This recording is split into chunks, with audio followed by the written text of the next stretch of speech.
Hey, what's up everybody? It's J-Rock and welcome to my tutorial. Today we're looking at this iron farm right behind me. This baby can fit 3 villagers, a zombie, and as much iron as you need. And all for the low price of, well, probably stuff you can just get on the first day. So I think it's safe to say this is a pretty good day 1 iron farm build. Now, let's look at how to build it. So here's everything you'll need. You can pause the screen and take a look. I will make a couple notes about some things. These can be any building blocks and any slabs. The fences can also be walls. These do have to be wooden trapdoors though, and I'll talk about why later.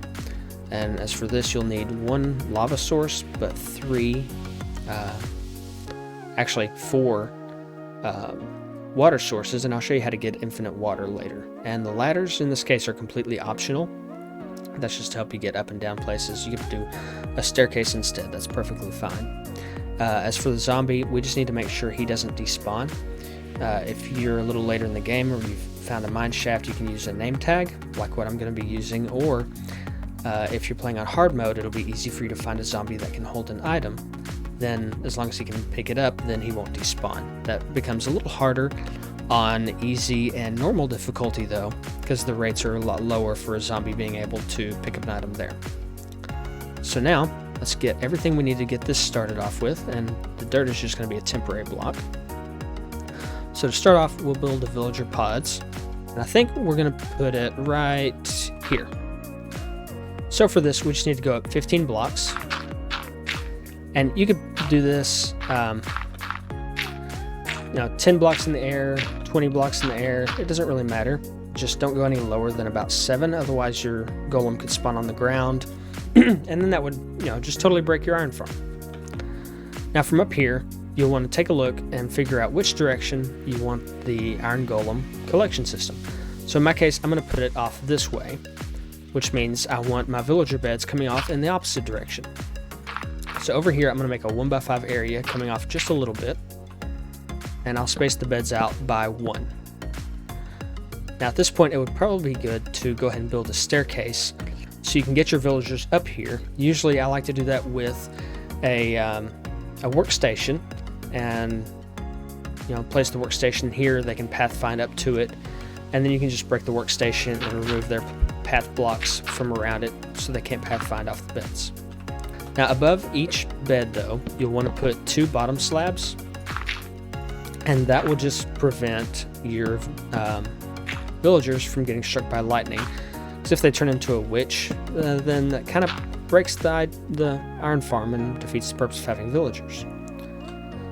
Okay, so now that we've got that in place, the beds are all covered, and these do have to be bottom slabs, otherwise the golem could spawn on a top half slab, and that would also break the farm. From here, we want to come down 5 blocks. 2, 3, 4, 5. I'm sorry, 6 blocks.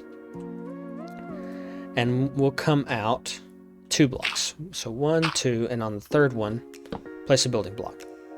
This is going to be our iron golem spawning platform.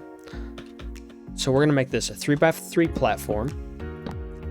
And on the end of it, we're going to have a 4th row that is stairs. And the reason for that is because as the iron golem's getting pushed off, they can get caught right on that little lip right there, and their hitbox will just barely be on top of it. And that'll keep them in range of the villagers for a little longer than we'd like.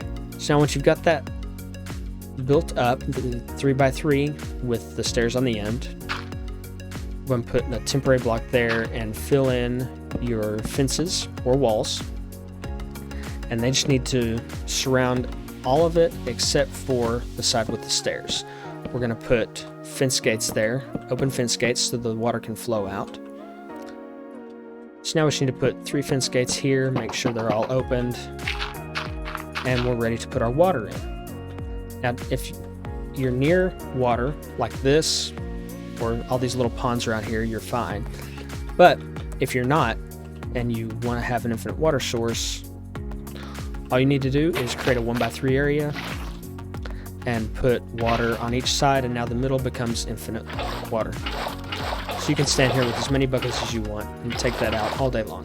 And you'll be perfectly fine. So I'm going to fill that in, and I'll go ahead and put some water here, and we'll use that same trick and only fill in the corners. Now it's all flowing in one direction, and that's where our iron golem's going to fall to. Now, the reason we went up 15 blocks is because an iron golem can be seen by the villagers for up to 17 blocks away vertically, and horizontally too, but we're just worried about vertically for the purposes of this. And because of that, and the iron golem being 3 blocks tall, we want to take them down 20 blocks. Because even if the head is within that 17 block range, the villager will still see that as an iron golem within range and not spawn another one. So we want to come right underneath this outer middle stair and dig down 1 and dig out 2 on each side. This is going to be a 4x5 hole, and it's going to go down 5 blocks. So the villager beds up there are 15 blocks up from this level. This is going to be 5 blocks down from this level. So give me just a second to clear this down, and I'll be right back. Okay, so we got our hole dug. It's going 5 blocks down all the way. So the next thing we want to do is make ourselves just a tiny little room. It's going to be about a 4x4 room or so. So I'm going to put it off into that corner.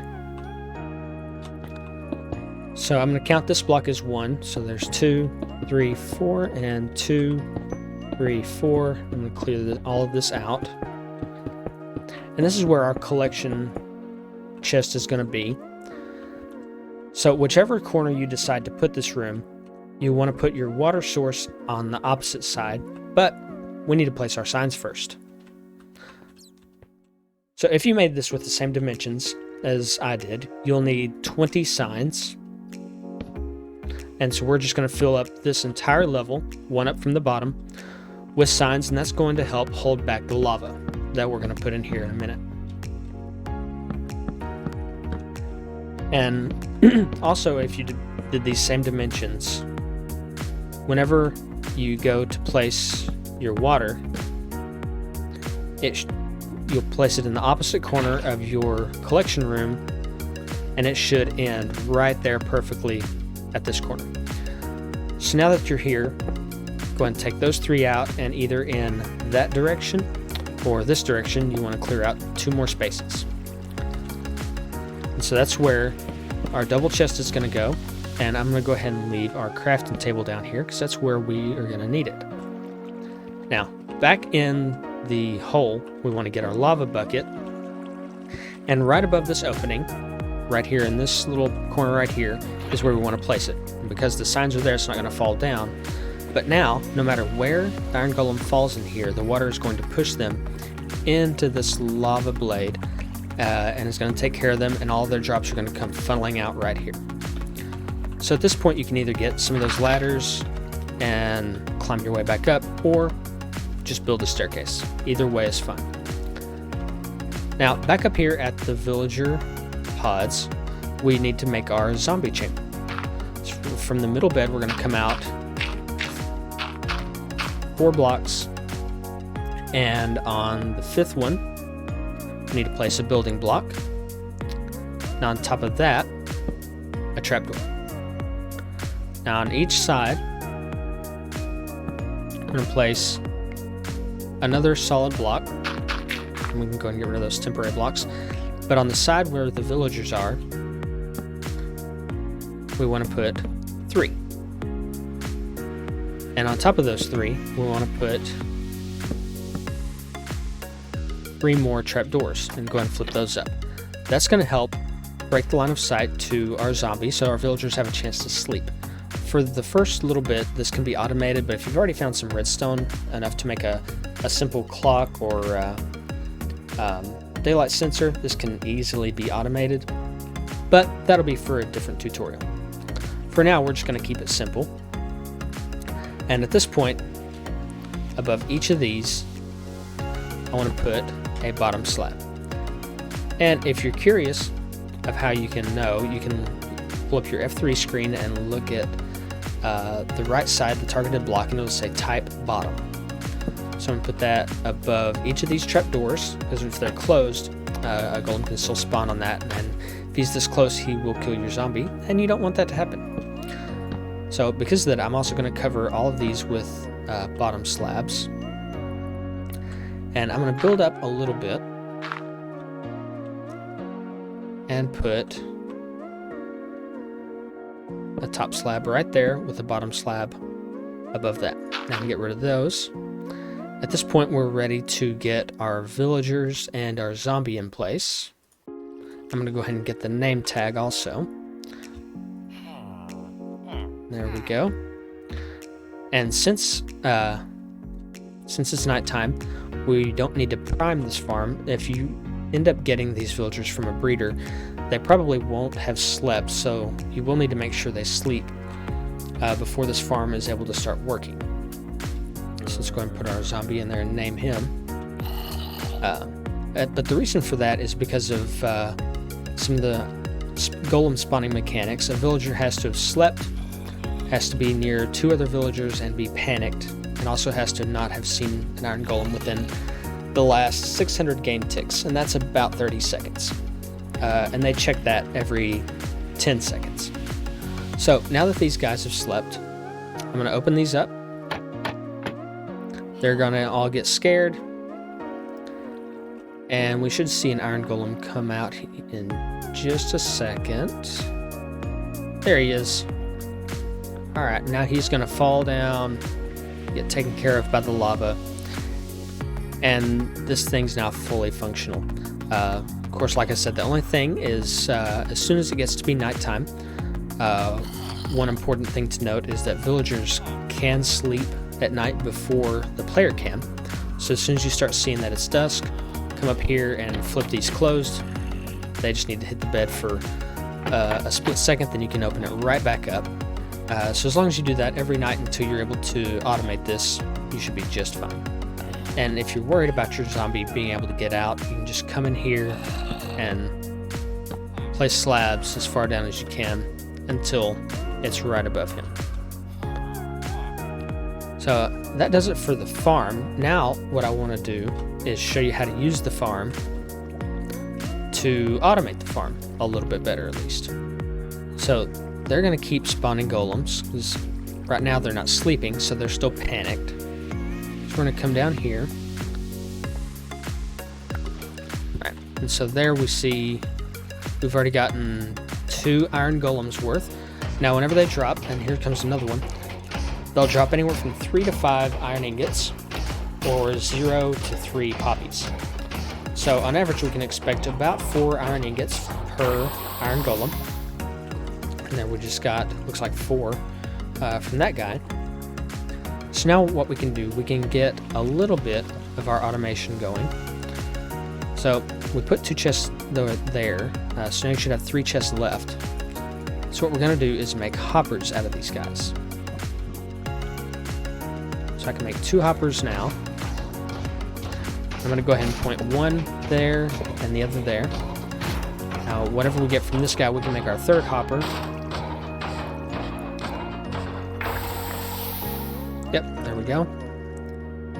And I just realized I'm in creative and I could have just done it anyways.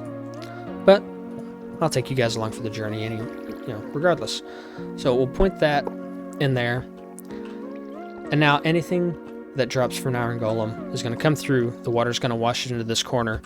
And then it'll funnel into these hoppers. And yeah, it'll funnel into these hoppers and get put into that chest for us. So there.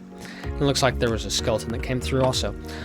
Which, if you have problems with other hostile mobs coming down, you can do one of 2 things.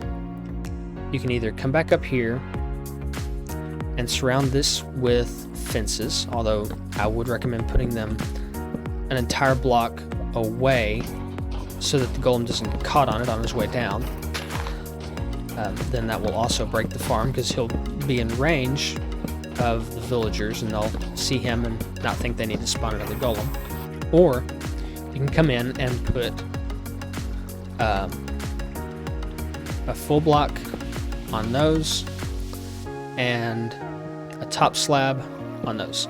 So now even if a little baby zombie comes through here, he'll get caught, won't be able to get through, not even a spider, because even those are one block tall, and this only gives half a block worth of space.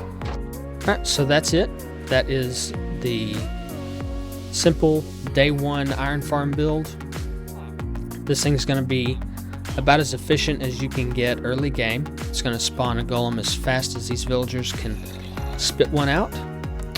And yeah, it should get you a good supply of iron until you can get a larger one going. And there was one that went back there just now. We can barely see his flames going up. Perfect.